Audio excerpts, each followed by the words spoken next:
Mesdames, Messieurs, bon après-midi, salut et bienvenue à cette autre livraison des faits de société et des faits divers sur Spectrum Télévision. Le rendez-vous, c'est tous les samedis lorsqu'il est 12h30. C'est désormais une tradition et merci une fois de plus de nous témoigner de votre fidélité. Monsieur Belinga, vous reconnaissez d'abord que c'est vous l'auteur de toutes les menaces dont font les collèges à Bonamoussa lycée Jules, que vous êtes bel et bien l'auteur. C'est ça, non? N'est-ce pas? Oui, je reconnais. C'est vous l'auteur. C'est vous qui faites des messages de menaces. Vous faites des messages de menaces en demandant des rançons. Vous avez demandé à l'école russe 6 millions. Et vous avez dit si les 6 millions n'étaient pas versés, vous devez procéder aux enlèvements des enfants. Vous deviez brûler le matériel roulant. Vous êtes allé jusqu'à mettre en exécution votre menace en mettant le feu sur 2 véhicules hier, avant-hier. Là où la goutte d'eau a dépassé le vase, nous avons décidé de mettre un terme à votre... Alors qu'est-ce que vous en dites? On n'a jamais eu incendié les voitures. Qui a incendié? C'est l'anglophone là. C'est qui? L'anglophone. Toi, ton rôle, c'était quoi? Non, mon rôle c'était bon, c'est moi qui a créé l'idée. Que bon, on peut appeler les écoles pour leur faire comprendre que il y a les terroristes qui sont entrés à Douala. Il y a les terroristes qui sont entrés à Douala. Hein? Oui. C'est quoi le casting, le choix des écoles s'est fait sur quelle base? Moi, je vais donc te dire, quand les terroristes entrent, tu peux lire ici. Ça, c'est quoi ici? Tu peux lire, comme il y a les terroristes à Douala. Hein? Tu lis donc ici, ça, c'est quoi? Antiterroriste. Terroriste, anti. Tu vois donc que l'anti a gagné sur le terroriste. Le choix des écoles, c'est quoi? Bon, le choix des écoles, plus on connaît les écoles qui sont, on connaît les écoles qui ont de l'argent. Ça se fait sur quelle base? On prend de l'enseignement. Les écoles, quand on arrive là, c'est pas c'est l'anglophone là qui m'a fait comprendre que c'est ça que lui faisait à Bamenda. Chez les British, vous avez utilisé des allumettes. Mais chez les Russes, c'était un cocktail. Un cocktail Molotov. Comment ça? Qui a fabriqué le cocktail? Qui a fabriqué le cocktail? C'est l'anglophone. C'est l'anglophone là? Oui. Tu sais qu'il y a un ambazonnier, un ancien sécessionniste? Mais oui! Le gars qu'on a pris là, il sort de Kumba, c'est un sécessionniste, un ancien combattant sécessionniste. Repenti. Repenti comment? Il a juste les taux se resserraient sur lui de l'autre côté et il a cru que le côté du littoral était facile. C'est tout.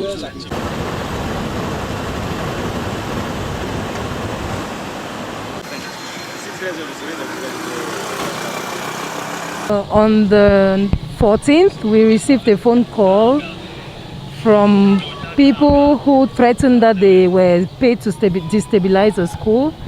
And on the same night, on the night of the 14th to the 15th, I received a call from our founder saying that our bus was on fire.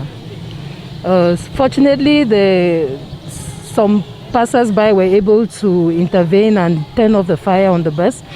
And the following day, we received a call again from the same people who threatened that they were going to destabilize the school and that we needed to give them 6 million if we wanted the school not to be burned down. They said they were paid to destabilize a number of schools in the area. So on the same day, we called the police and they told us to keep calm and they told us how to proceed. And we received a phone call yesterday that the people were under custody. But that notwithstanding, from the Thursday, we didn't get any calls from them again until yesterday, when the same people called us with still other threats. And by the evening, we're told that the people were in custody, and here we are today. Actually, my colleague here is the one who received the phone call, but what he said was that they told him that there was a group of people who were out there to destabilize the schools in the region, and ours was one of them. Exactement, c'était mercredi le 14. Autour de 10 h, quand il sortait du bureau, la secrétaire s'est précipitée à moi et m'a fait retourner pour me donner le téléphone. Quelqu'un me dit, cette fois c'est sérieux. Alors, on va faire sauter votre école avec les élèves là à l'intérieur.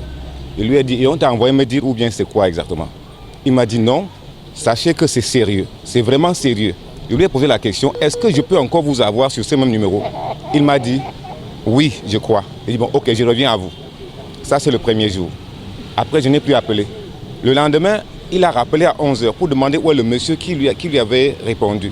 On lui a dit que non, je n'étais pas en place. Et avant le lendemain, pendant la nuit, notre bus, le grand bus, a subi une attaque. Donc, on a été alerté très tard dans la nuit, vers 1 h, 2 h du matin, que le bus était en feu. Heureusement, selon les informations reçues, nous avons reçu de l'aide promptement des passants qui ont, à l'aide de l'extincteur qui a été balancé à l'extérieur par notre vigile, réussi à maîtriser les flammes.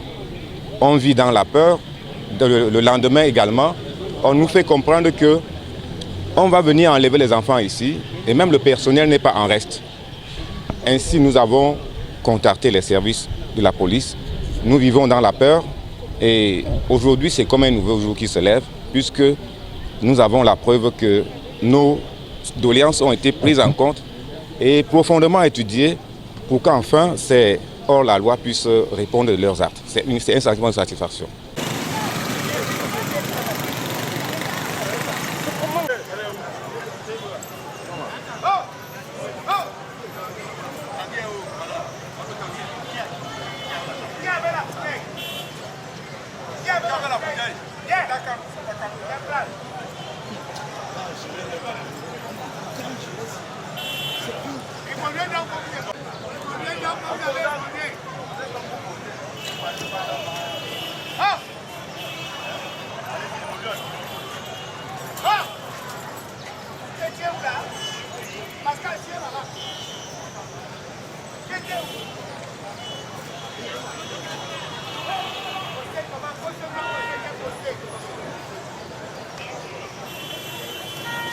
Tu peux devenir un serpent là-bas, hein, il disparaît. Tu peux devenir serpent là-bas. On va l'allumer là-bas tout à l'heure. Allez, le temps là. Tu peux te rapprocher. Tu peux balader, hein, tu peux balader. C'est bon, il vient. Voilà, ciel à rien là-bas. Et tu fais comme tu as fait dès que tu lances.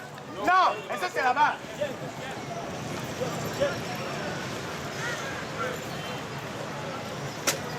Quand tu viens d'éteindre, fais semblant d'éteindre. Voilà, c'est bon. Vas-y, si tu peux. C'est bon. Oui. Il découpe. Tu vas aller à l'arbre. Oui.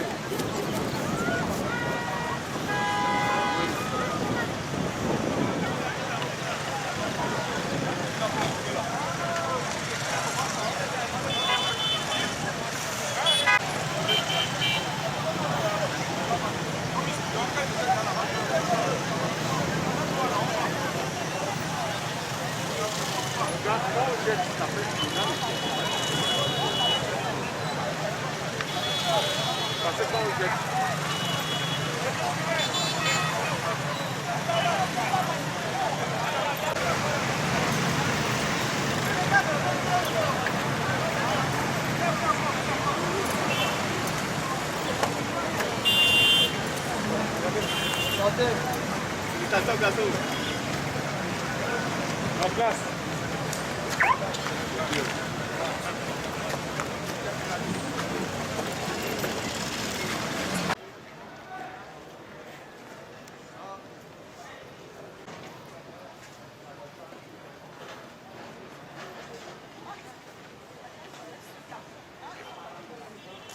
Allez creuser, vous allez voir que les bombes qu'on mettait à Yaoundé même, ce monsieur a une main mise dedans. Regardez, ce n'est pas ça le plus important. Maintenant, que ce soit là-bas, que ce soit ici, vous avez accédé. C'est ça. Vous avez pénétré, d'accord? Très bien. Continuons donc. On va prendre un peu 2 jours ici pour ça. Dis-nous la vérité, puis vous êtes allé où? Yes. Yes.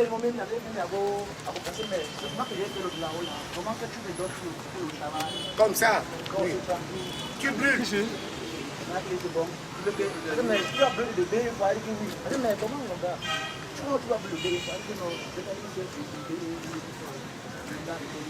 Alors, tu nous montres comment.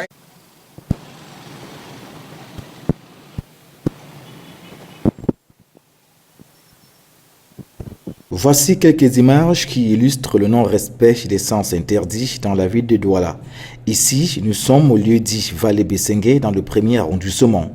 De jour comme de nuit, la circulation est très dense sur cet axe routier. Ce qui pourrait d'ailleurs expliquer les incessants embouteillages qui ont habituellement cours. Les usagers de la route ne se gardent pas de décrier l'incivisme des conducteurs de moto, taxi qui, à chaque fois, violent l'ordre routier établi par l'autorité publique. Des actes que d'aucuns qualifient de vandalisme. C'est le vandalisme normal, je dis. Les enfants de maintenant, moi je n'arrive pas à comprendre.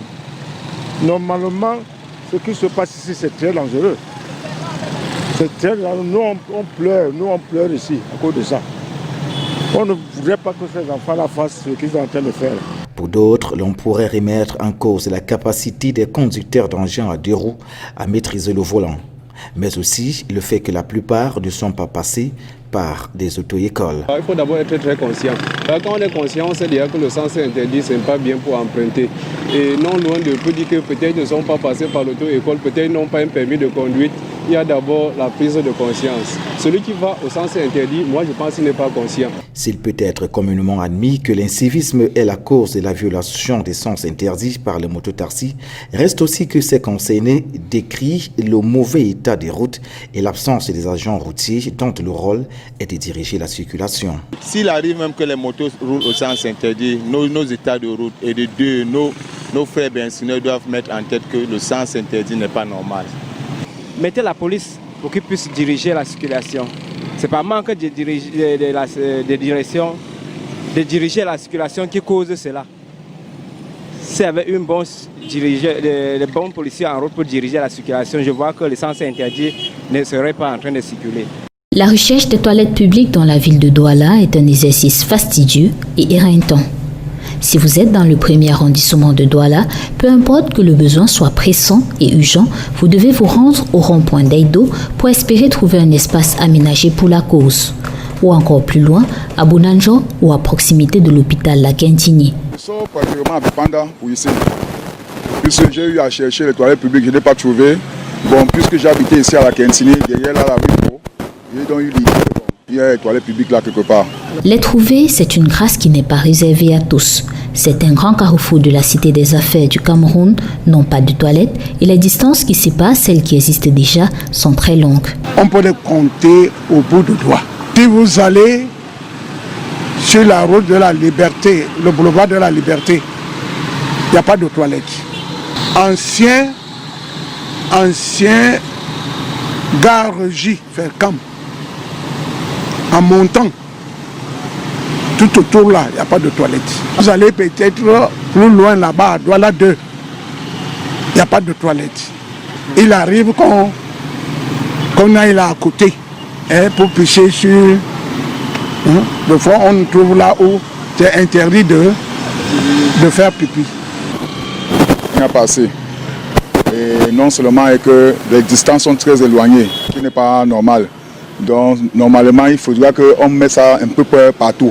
Insuffisant pour une ville de Douala en nette croissance, des privés se sont lancés dans le secteur, mais jusque-là, la rareté des toilettes publiques encourage ceux qui n'arrivent pas à se retenir à se libérer dans la nature, au mépris des écriptos menaçant ceux qui le feraient. Moi, quand je veux faire pipi, je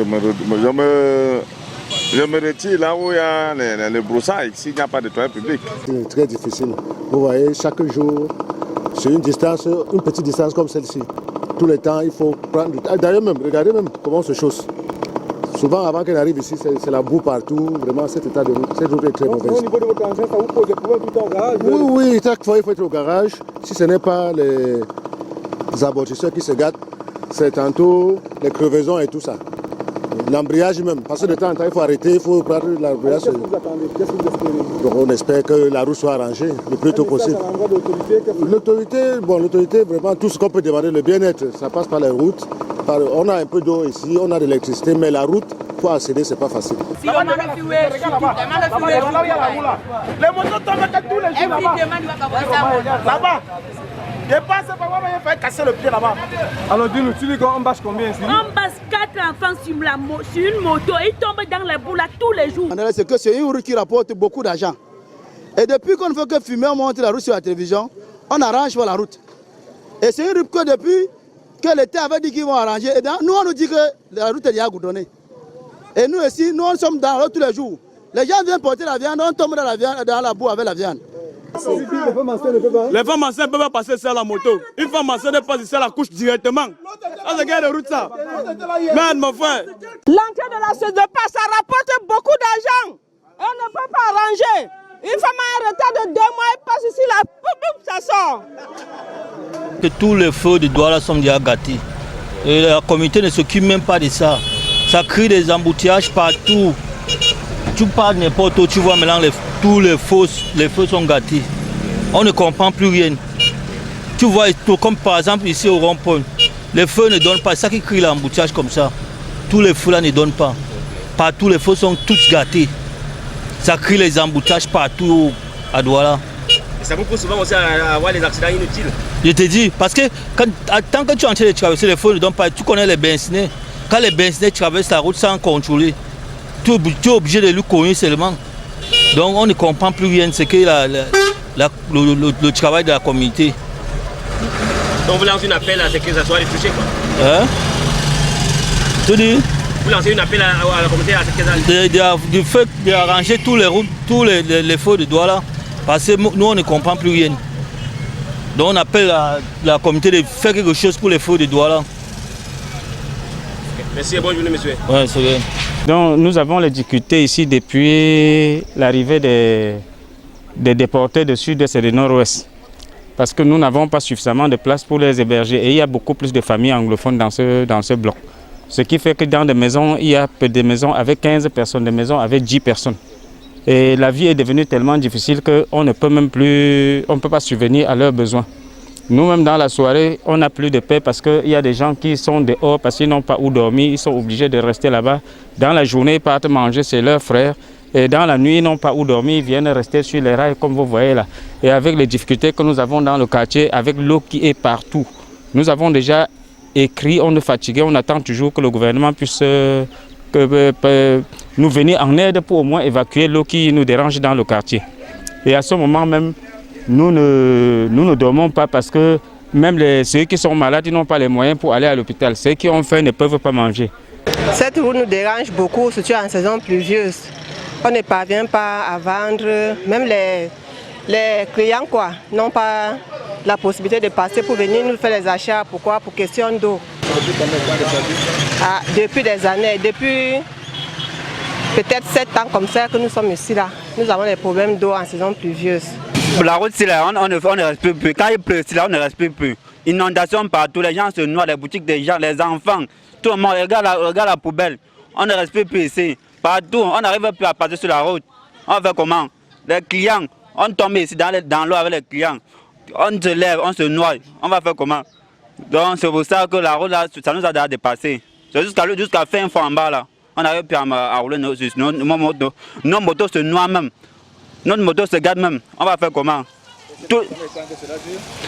Près de 6 ans que la route est tout comme ça. On fait semblant de racler. Tout, ça ne donne pas toujours. Donc, on a des problèmes ici. Là. Vraiment, ici, là, je suis très mal à l'aise. Comme vous constatez, mais je suis malade.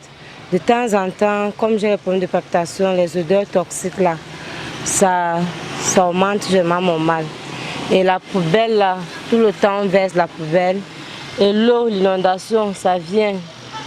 Donc, c'est vraiment trop bizarre ici. Ça peut faire même 2 mois la poubelle. Hein. Ça peut facilement faire 2 mois là. Dernièrement, Isaac a fait semblant de venir régulièrement. Après chaque 3 jours, il passait. Mais depuis là, ils ont encore commencé à laisser. Celle-ci a fait plus d'1 mois là. Quand il pleut, Quand il pleut, tout le carrefour là inondé. Ça vient jusqu'ici, ça remplit partout là comme ça.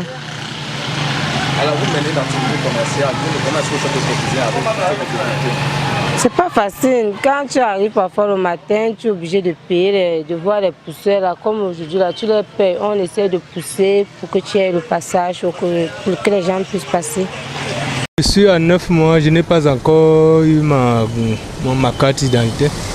Je suis toujours avec le récépissé, mais je ne sais pas ce qui se passe. De tels témoignages, il en existe à profusion. Se voir délivrer une carte nationale d'identité de nos jours au Cameroun est comparable à un chemin de croix. 3 mois est généralement le délai prescrit à la suite de l'établissement d'un récépissé qui fait foi de ce que l'on a entamé une procédure d'obtention de la carte nationale d'identité. Seulement, sur le terrain, la réalité est tout autre.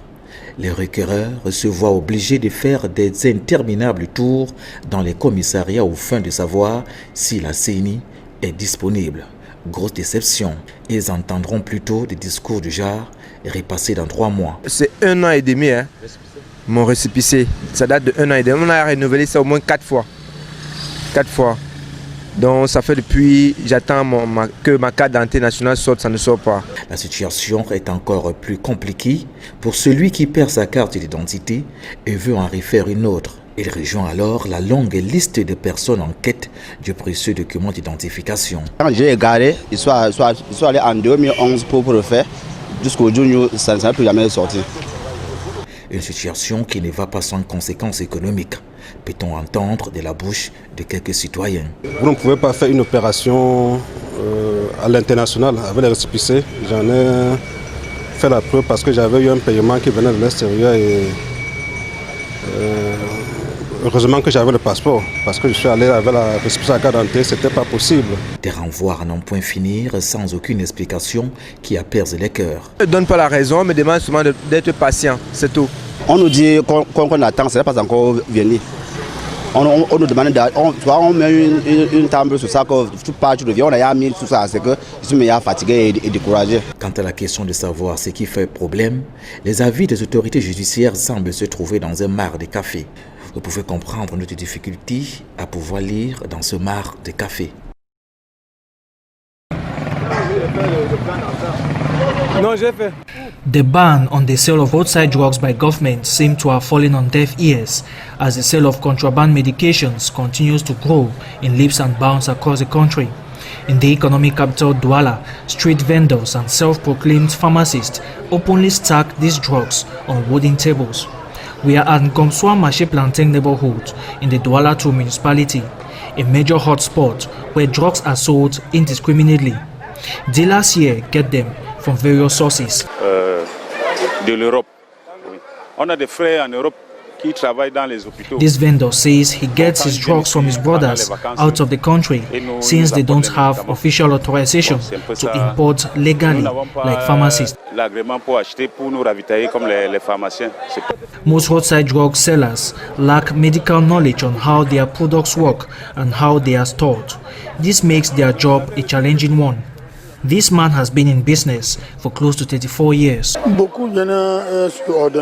He explains that they sell drugs based on medical prescription from the hospital, but can also handle minor cases like fever and stomach pain. Medical experts have often doubted the quality of these drugs, insisting they constitute a major threat to consumers when wrongly administered. However, this view is not shared by those in the sector. N'importe quoi, ce n'est pas exactement ce que certaines personnes This vendor refutes claims that their drugs are of bad quality because their human consciences will not permit them to put patients at risk. Qui n'est pas bon à quelqu'un. Et pourtant, c'est ce que nous donnons à nos enfants et notre famille. Public health authorities, together with administrative and security officials, have made countless moves to crack down illicit drug dealers in Douala, but they are determined to continue the trade. Prochain rendez-vous de l'autre info, c'est samedi lorsqu'il sera 12h30. N'oubliez déjà pas les rediffusions dimanche 18h30 et mardi 9h30. Mesdames, messieurs, ce fut un plaisir. Restez-nous fidèles, nos programmes se poursuivent. Au revoir à tous.